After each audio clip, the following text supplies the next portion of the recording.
Você te parlo di sti qua. Qua. Sì, ma è questione che bisogna insegnare prima ai genitori e ritirare su i figli. Come ogni mattina, Giancarlo ed Emilio leggono il giornale e si scambiano opinioni sulle ultime notizie. Le baby gang hanno colpito anche poco distante da dove stanno loro.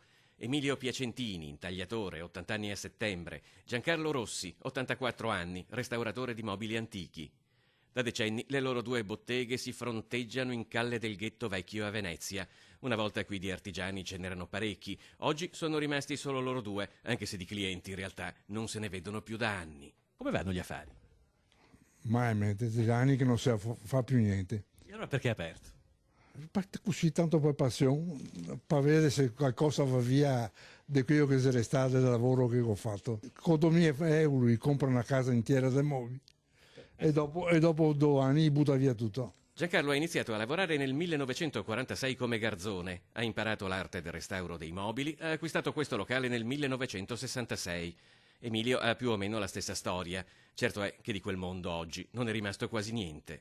Quando è che è iniziato a cambiare qualcosa a Venezia? Beh, facciamo una decina di anni fa, perché una volta c'era il lavoro di continuo, c'era chi ordinava cose che costavano soldi. Lei perché sta aperto? Perché mi diverti ancora a fare quelle cose che faccio. Solo per quello, perché altrimenti...